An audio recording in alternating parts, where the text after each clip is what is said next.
a whole episode of Little Lunch. Everybody's moving. It's time for Little Lunch. It's time for running, swinging, sliding. It's time to bounce and seeking high. It's time for shining, loving, climbing. It's time to skip this beat and start that rhyme. Before your class goes back, well, you gotta eat your snack.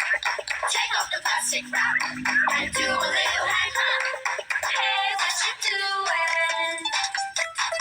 Everybody's moving. Hey, what you doing? Little Lunch.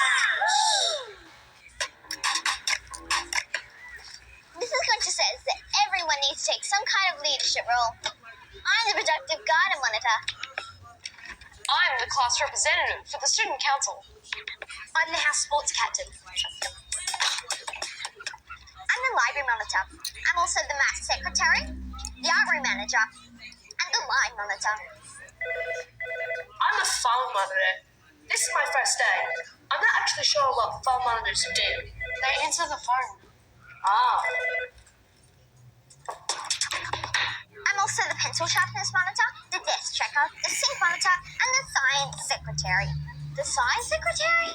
I'm also Monday folders assistant, Tuesday folders assistant, Wednesday folders assistant. There is no such thing as the Monday folders assistant, or the Tuesday folders assistant, or the desk checker.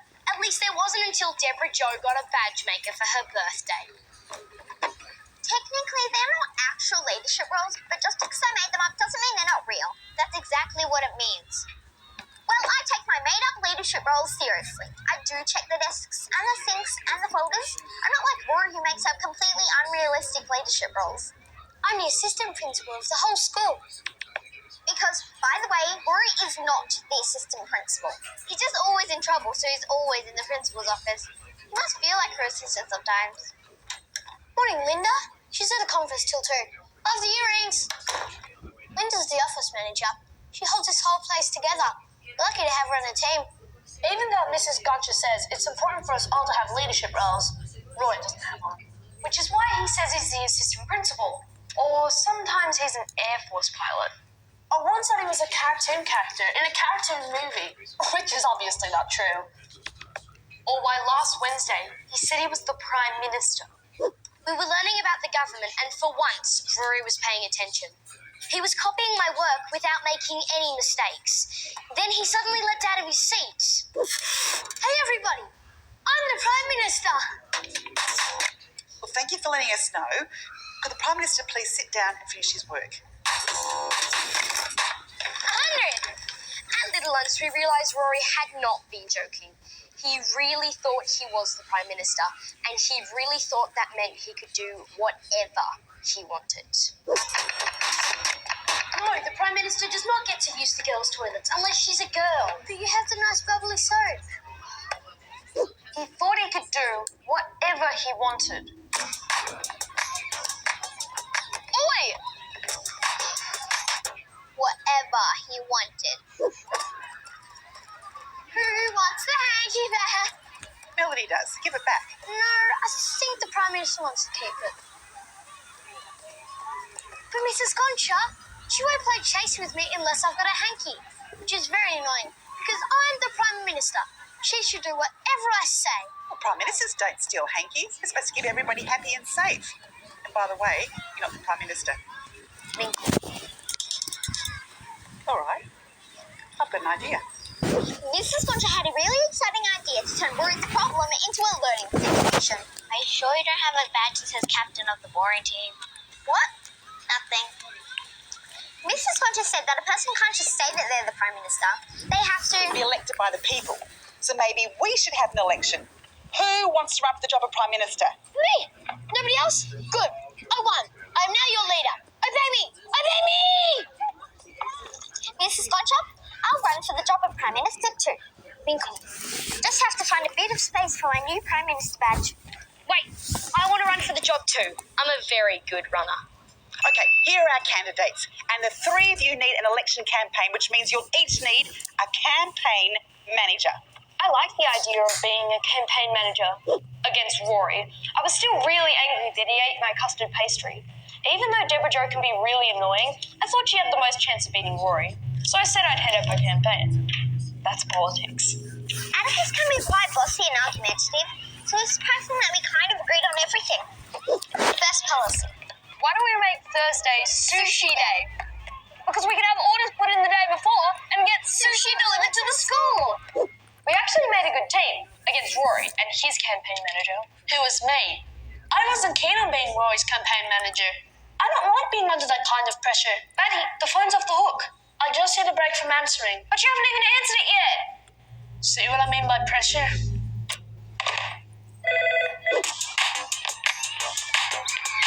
I asked Melanie to be my campaign manager. And I said no. But then I realized I had no one to play with for the rest of the little lunch. So I said yes. I probably should have just played by myself. More PE classes, more basketball courts, more netball courts, more soccer fields. It can't just be about sport tomorrow. We need other policies too. You're right, Melanie. More table tennis tables. That's a sport. I don't think so. At least Tamara had some definite policy ideas. Rory's only idea was to make me carry him around and protect him from assassins. Assassins! Where? Everywhere! We're surrounded! Escape! Escape! By the end of Little Lunch, I was a nervous wreck. I didn't even have time to get a nap. Usually, I try to get a quick nap in before the bell. Maddie, go on, answer it. Hello? Yes. Yes. That's right. On Thursday. 3. No. Yes. Okay. Bye-bye. Wrong number. After we got back into class, Mrs. Goncha said each candidate had to give a short speech about What you'll do if you become Prime Minister. Rory, you can go first. Get off Betty, please. Betty, my speech. I didn't write a speech. Rory did quite well without a speech. I am Mrs. Goncha. I talk like this. I am Mrs. Goncha. I walk like this. Firstly, I don't think that's how I walk and talk. And secondly, how is that a campaign speech? How is it not? Batty, where was your input in this? I was mainly on assassin duty. Right, sit down, both of you. Tamara and Melanie, you're next. I was really excited to be going after Rory. Melanie and I had written a really good speech. We had written a really long speech. More netball courts, more basketball courts, more soccer fields, a swimming pool, A really, really long speech. a running track, a big trampoline for the gym, a gym. It went for hours. It's surprising how exhausting it is listening to someone just talk about so much sport. A long jumping pit, another swimming pool next to the first one, but bigger, and a beach volleyball court. Mrs. Goncha, I finished. Oh, good. Well done, Tamara. Oh, help Melanie out. That was very, maybe we need to open a window. To say tomorrow without a touch with the voters would be an understatement. Tomorrow's speech was not only incredibly boring, but also very impractical. Where did you think the money was coming from to make a beach volleyball court? That's a lot of sausage sizzles. Atticus and I knew we were in a really strong position. Men and women of Australia, if I'm elected your Prime Minister today, then I promise to have sushi delivered on Thursdays. We will have healthy fruit Fridays. More bike racks. I was really happy that we came up with a really good platform, but I was mainly happy because we were going to be Rory and Batty. No offense, Batty. None taken. I know how much he likes his custard pastries. There will be casual closed days every Wednesday with the gold coin donation to raise money for an orphanage in Cambodia. Deborah Jo's speech was really, really good. Everyone was getting excited. There was this fun, bubbly feeling in the room. I have to say, Atticus is a very good campaign manager at getting a fun and bubbly feeling going. Vote for Deborah Jo, she's so smart. She always gets it. Vote for her. Vote for Deborah Jo. It felt great. Our policies have really resonated with the people. That was the moment I knew we were going to win. She's so smart. She always gets it. Guys. One more thing. One more thing? What one more thing? We had no more things. We'd said all the things. What are you doing? Watch. You're going to love it. And finally, because your education matters to me more than anything else, if I'm elected Prime Minister, I promise 1 hour extra homework every night.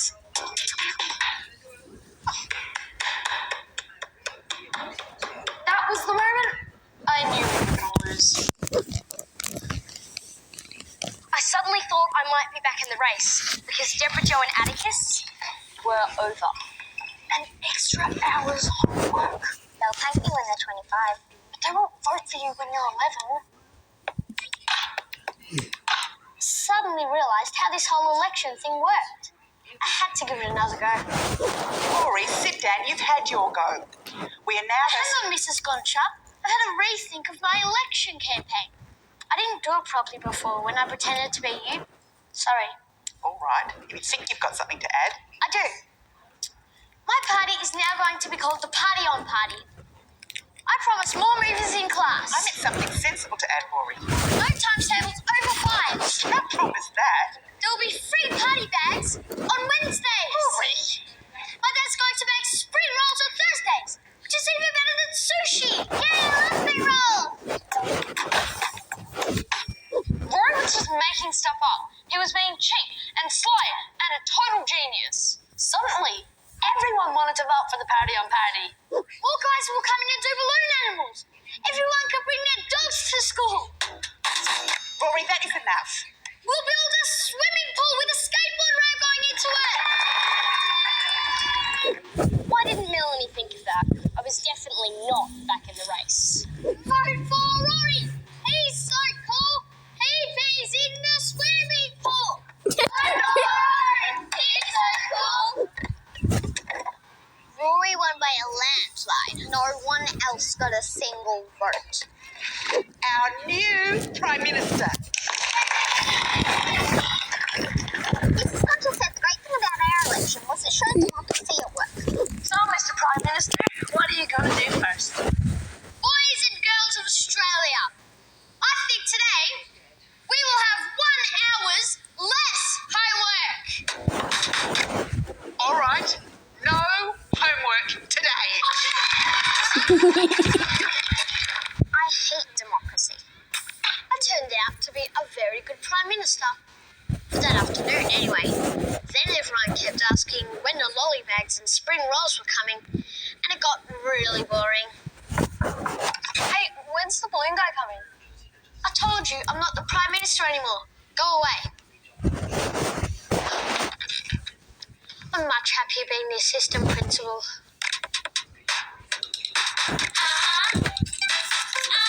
Hey, what you doing? Everybody's moving. Hey, what you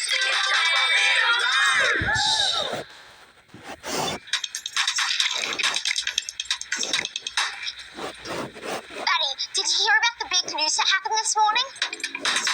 My mom always tells me it's rude to talk with your mouth full. So when Deborah Jo asked me a question, I couldn't answer it because I didn't want to be rude. Daddy, are you listening? Did you hear about what happened? But my dad always tells me it's rude to not answer people when they're talking to you. So I started thinking maybe I should answer so I didn't sound rude.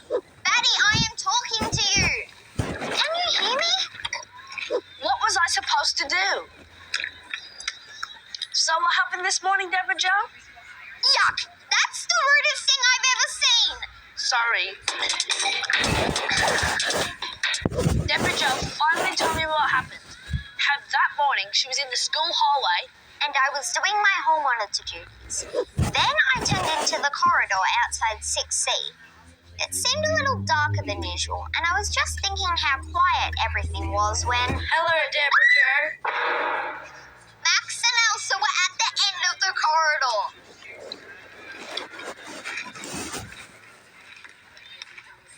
They had walked out of class. They had no teacher with them, no permission slip, and there was no record of an early dismissal on my hall monitor sheet. I was about to ask them what they were doing, but they were already gone. It was exactly 9:38 on the clock in the corridor. Why were they leaving at that time of morning with no explanation, Daddy? Why? Another question, and I still had my mouth full. No matter what I did, it was gonna look weird. So I just went, Is that all you have to say? I cannot believe you're not taking this more seriously. A pair of twins just disappeared. We need to get to the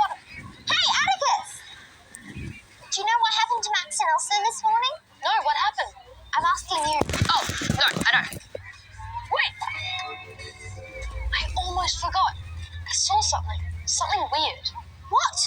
Well, I was working on my life cycle of a chicken diagram, and I got stuck on this thing my dad says. What came first, the chicken or the egg? The egg. I think it's the chicken. You can't start a life cycle without an egg. You can't have an egg without a chicken. You see why I was stuck? What has this got to do with Max and Elsa? Well, because I was stuck, I was staring out the window, wondering maybe I should start again with frogs. But then what came first? The frog or the tadpole?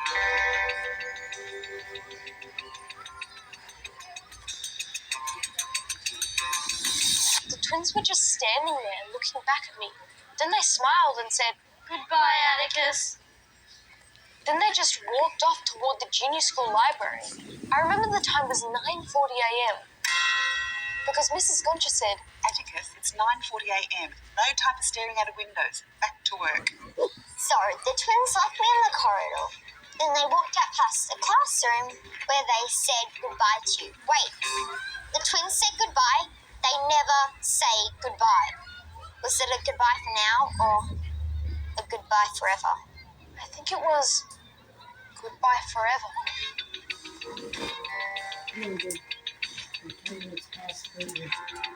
Supposed to be. Why does my dad keep on buying those organic muesli bars? They got too many fruit and chewy things, and are all held together with something sticky. I think it's glue. Maybe they've been expelled from school for being twins and have been sent to a Leave special it. twin school. There's no special twins. There could be. Okay. Goodbye. Maybe a school You know, where all when the Milton twins doesn't go to leave work it, I smack together. him on the nose. Let me have it. Open your mouth. Fact, Deborah Jo? Can I have it? Open your mouth. Can I have Open it? your mouth. Can I have it? Open it or you're going to get smacked in the So nose. there could be a special twin school. Leave it. I don't know. So that's Go brush your probably teeth. where they went. You're a potty child. The more Ow! chewy, the more chewy it got. The more chewy it got, the more people got involved in the story.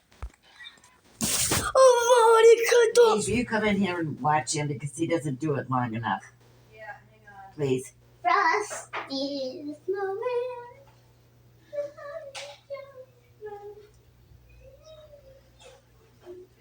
I grew up with a single mom. Yeah, I did too. Most of the time, I find it to be a strength. It's helped with my compassion, patience, empathy. I think he forgets he has teeth in the back. Mm-hmm. Protocols. As hard as it is.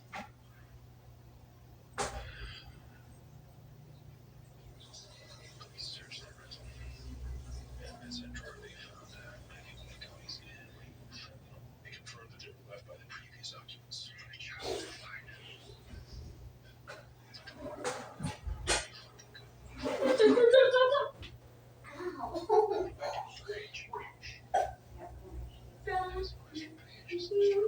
Max, come on.